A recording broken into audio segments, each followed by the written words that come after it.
እናንተ በእኛ ስትፈርዱ እኛ የአመፀኛ ስንል ተያይዘን መተላለቅ ብቻ ትርፍ የለውም። አህያ አስራት በኩራት ይሰበስባል፣ ጭራሽ ሰው ዛሬ አስራት በኩራት አይከፍልም። ዝም ሲል እኮ ክርስቲያን ግርማው ያስፈራል። ዝም ሲል መፍትሄ ለማያመጣው ሁሉ አጨብጭበን እኮ ነው መከራችን ያየ። ሃይማኖት እንኳን ከሰው ጋር ከጅቡ ከነምሩ ከባቡ ከዘንዶ ጋር ያኖራል። እግዚአብሔር ከኛ ጋር ከሆነ ጋኔን ራሱ የኛ አገልጋይ ይሆናል። ተረከዛቸው እንደ ሎሚ ፈልቅ የነበረን ፈርሰዋል። በክርስቶስ የደመቁት ግን ዛሬም ያበራሉ። አበሩም ያበራሉ። በእውነቱ እግዚአብሔር ዛሬ ሊመጣ ማለዳ ሸሽቶ ቤቱን ይጠፋል። አሁን ሊመጣ ለአሁን 5 ደቂቃ ስትቀር እግዚአብሔር ጋር ተጣልቶ ይወጣል።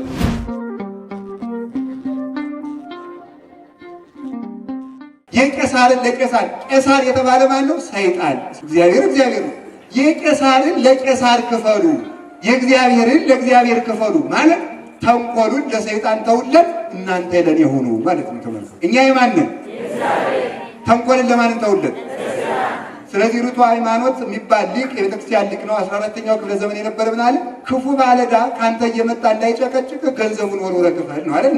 ስለዚህ የቄሳርን ለቄሳር የእግዚአብሔር ለእግዚአብሔር በተባለ ቁጥር ሳንቲም ትዝ እንዳይላችሁ ማለት እንዳይገባ ይሄን ቅዱስ ቄርሎስ ነው የተረጎመው። የቄሳርን ለቄሳር የእግዚአብሔር ለእግዚአብሔር ማለት የተንኮሉን ለሰይጣን ተውለት፣ እናንተ የኔ መልክ ናችሁ ለኔ ሁኑ፣ የእግዚአብሔር ለመሆን ያብቃን። ታዲያ እንደዚህ ከሆነ ስለ ሳንቲም የሚል ርዕስ በተነሳ ቁጥር ሳንቲም ትዝ እያላችሁ ሮጣችሁ እንዳትሮጡ ብዬ ነው። እግዚአብሔር ልቡናችን ይሰብስብልን። ገንዘብ ምንድን ነው? የኛ ገንዘባችን ምንድን ነው ስትሉ የመጀመሪያው ገንዘባችን ሃይማኖት። ዮሐንስ ምዕራፍ 3 ላይ ምን ይላል? አንተ ሰው ይላል። ምን ይላል? አንተ ሰው ድሃ ነኝ ሀብታም ነኝ ትላለህ። ኧረ ድሃ ነህ። ለብሻለሁ ትላለህ። ራቁትህን ነህ። አያለሁ ትላለህ። እውር ነህ። ስለዚህ ለእርቃንህ የኔን ልብስ፣ ለእውርነትህ የኔን ኩል፣ ለድህነት የኔን ወርቅ ውሰድ ይላል። ዮሐንስ ምዕራፍ 3 ላይ ራሱ ጌታችን ኢየሱስ ክርስቶስ አንተ ሰው ሀብታም ነኝ ትላለህ፣ ድሃ ነህ። ለብሻለሁ ትላለህ፣ ራቁትህን ነህ። እንደገናስ ደግሞ አያለው ትላለህ፣ እውር ነህ። ስለዚህ የኔን ልብስ ኩል እና ምን ውሰዳለሁ? ወርቅ ውሰድ። ልብስ ማን ነው? ክርስቶስ። ኩል ማን ነው? ሥጋው ደሙ። ወርቅስ ማን ነው? ራሱ ክርስቶስ ነው። ሰርጓ ዓለም ወርቅ ጌጥ ነው፣ ክርስቶስን ጌጥ ነው። ክርስቶስ ጌጥ ነው። በእውነቱ ወርቅስ ጥለነው እንሞታለን። ክርስቶስ ግን በመቃብር ውስጥ የምናጌጥበት ወርቃችን በመቃብር ውስጥ ይኸው እና አቡነ ተክለ ሃይማኖት ደብረ ሊባኖስ ላይ በመቃብራቸው ያበራል። እና አቡነ ገብረ መንፈስ ቅዱስ ያበራሉ።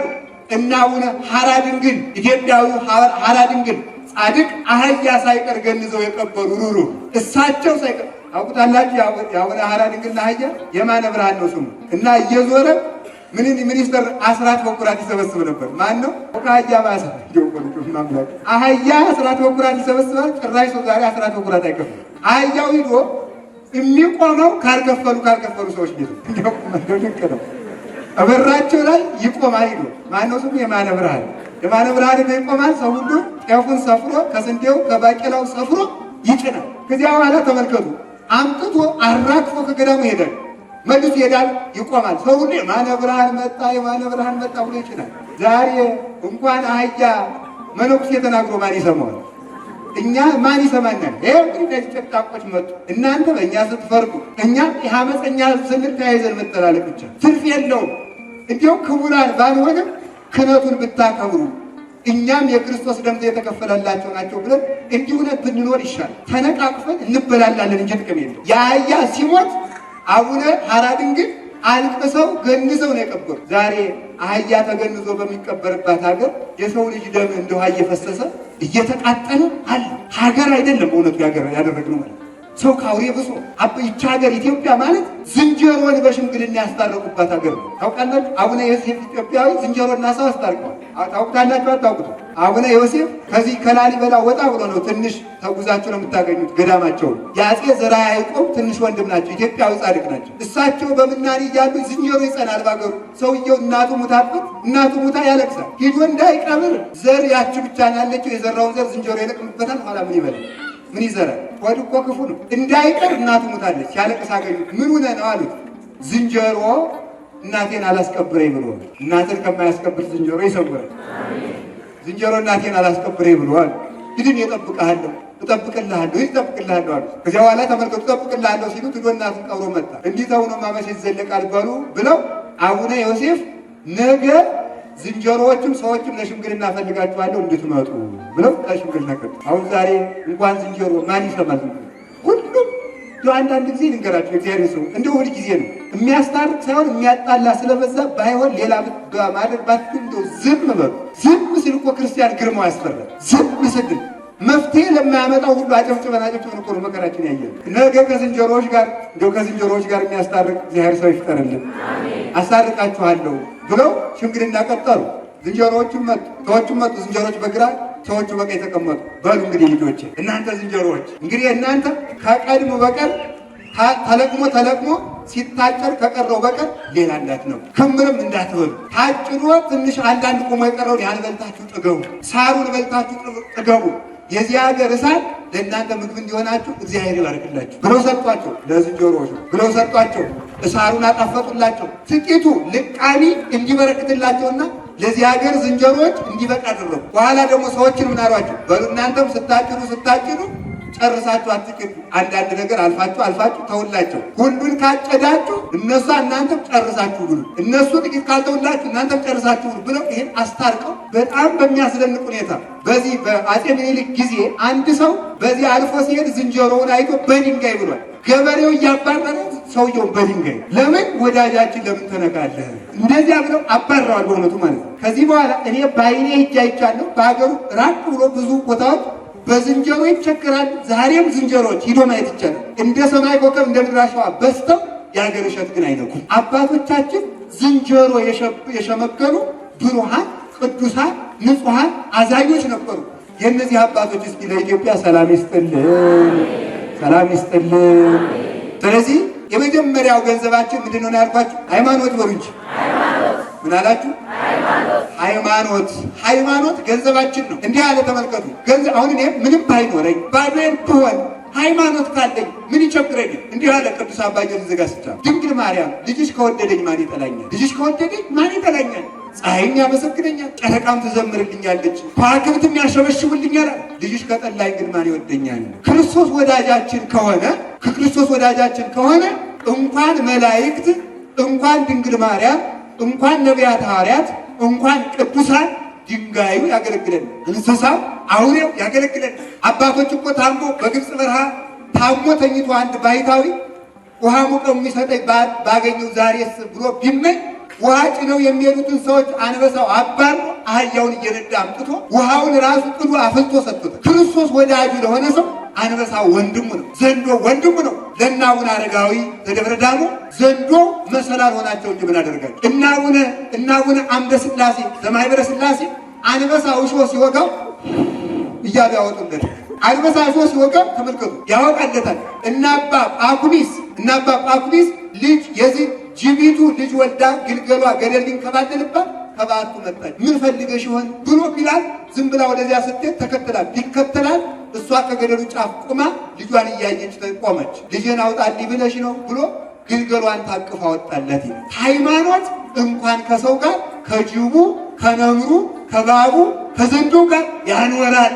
እግዚአብሔር ከኛ ጋር ከሆነ ሰይጣንም አገልጋያችን ይሆናል እና አባ ሚልኪ ቁልዝማዊ ሰይጣንን ሲያገለግሉት ነበር። አባ ሚልኪ በባት ሆኖ ደብዳቤ ጽፎ በሰይጣን የታመመ ሰው ካለ አባ ሚልኪ ውጣ ብሎሃል ብሎ ይጽፋል። ያ ደብዳቤ ሲነበብ ሰይጣኑ እየተቃጠለ ይወጣል። በኋላ በሌላ ቀን አንዱ ክፉ ሰይጣን መጣና ምን ይላል?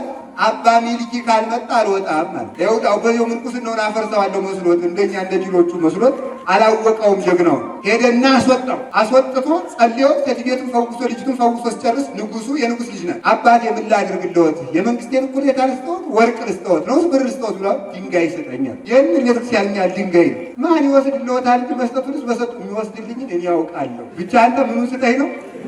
ድንጋይ ስጠኝ። ማን ይመስላችኋል? ያወሳች ሰይጣን ከልጅቱ ላይ ያስወጡትን ሰይጣን ያን ድንጋይ ያሸክመው እባታቸው ወሰዱ። ከዚያ በኋላ ተመልከቱ፣ በዚያ ድንጋይ ፈልጠው ብዙ ቤተክርስቲያን ሰርተዋል። ስለዚህ እግዚአብሔር ከኛ ጋር ከሆነ ጋኔን ራሱ የኛ አገልጋይ ይሆናል። ለዚህ እኮ ነው በኢየሱስ ስም በጳውሎስ ስም ውጣ ብለውታልስ። በዲቃስቄዋ ቀንተው እንደነ ጳውሎስ ታምር አድርጋለሁ መስሏቸው በኢየሱስ ስም በጳውሎስ ስም ብለውታል።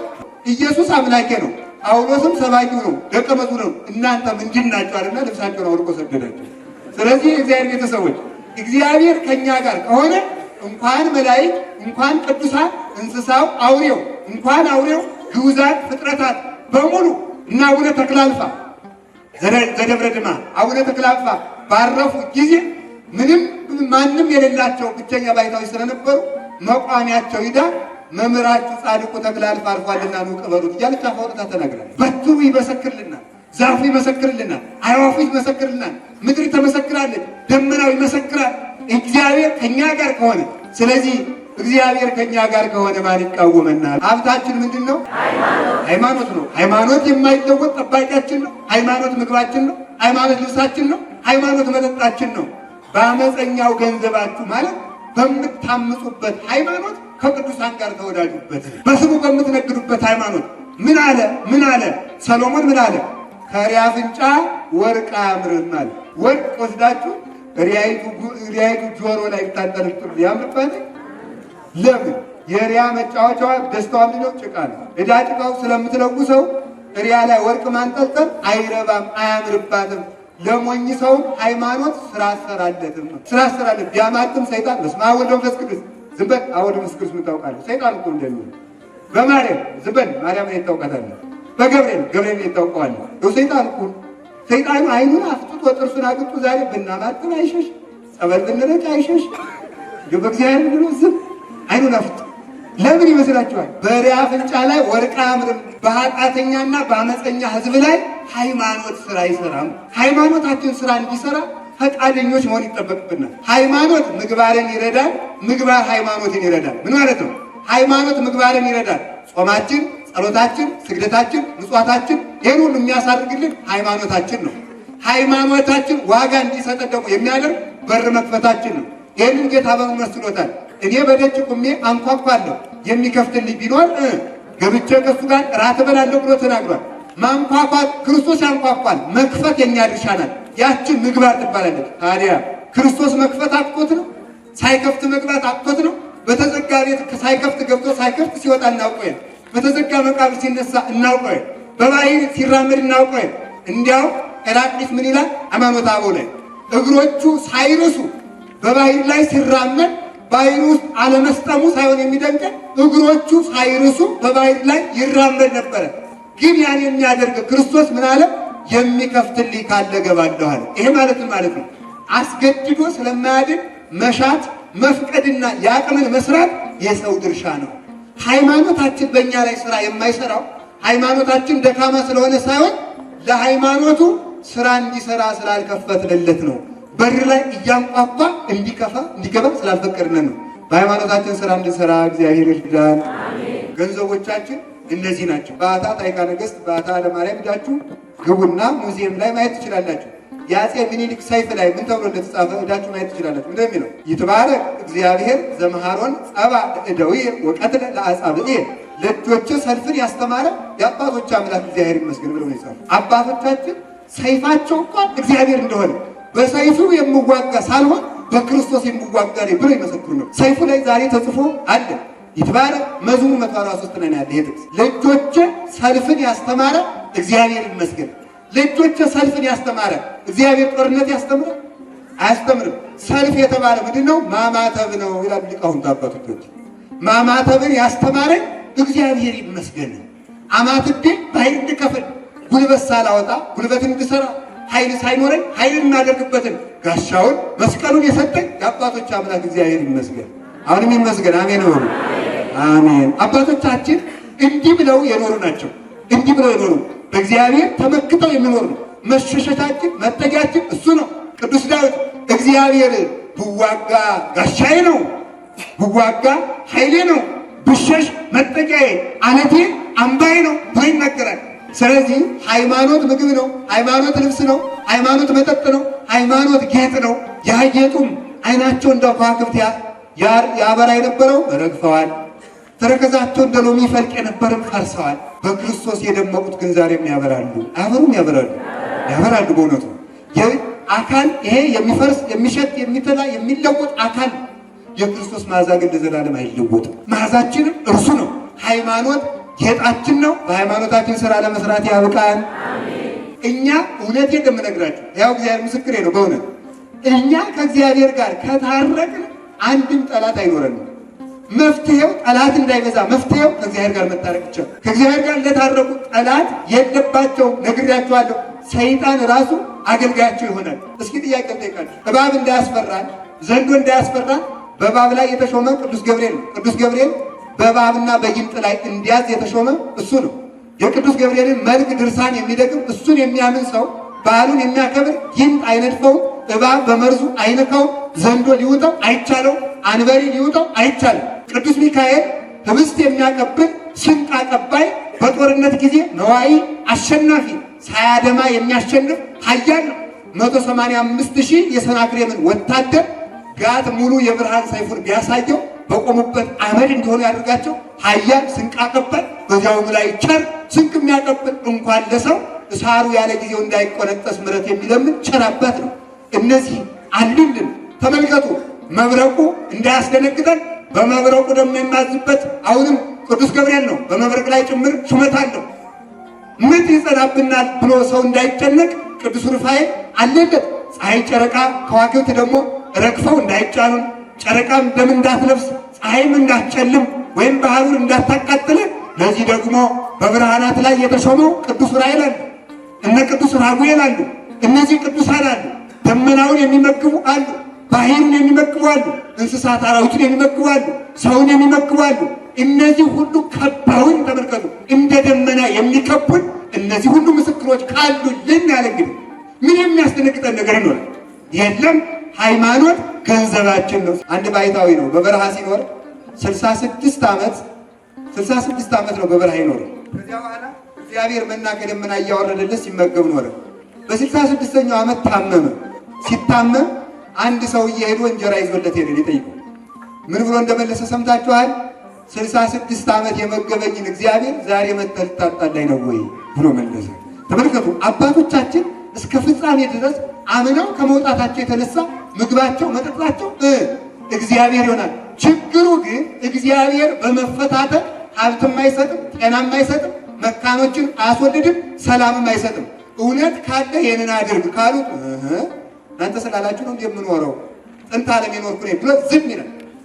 የሆኑ ሰዎች እንመንናለን ብለው እንግዲህ እግዚአብሔር በበረሃ ከደመና መና እያወረደ የሚመግብ ከሆነ እኛስ ያስቆፍረናል ብለው እንመንን ብለው በራጭልን። በእንዲህ ያለ ፍልስፍና እግዚአብሔር አይገኝም። ሰምታችኋል? አቅምን ማወቅ ይገባል። አቡነ ሳሙኤል ዘዋልድባ ጸልየው ባህሩን ህብስት አድርገውታል ብለው እኔም አድርገዋለሁ ቢባል አቅምሽን ወቂ ያለው ነገር ይመጣል ማለት ነው። አቅምን አውቆ መጓዝ፣ በየጥቂቱ ማደግ፣ ስር ሰዶ ማደግ ይገባል። እንመንናለን ብለው ሄዱ። አሁን የዚህ ዘመን ትውልድ ምንድን ነው? አንደኛ ምልክት ፈላጊ ነው። ሁለተኛ ከእግዚአብሔር ጋር እልክ ይገጥማል። ሶስተኛ እግዚአብሔርን ለመጠበቅ ትዕግስት የለው። እግዚአብሔር ዛሬ ሊመጣ ማለዳ ሸሽቶ ቤቱን ይጠፋል። አሁን ሊመጣ ለአሁን 5 ደቂቃ ስትቀር ከእግዚአብሔር ጋር ተጣልቶ ይወጣል።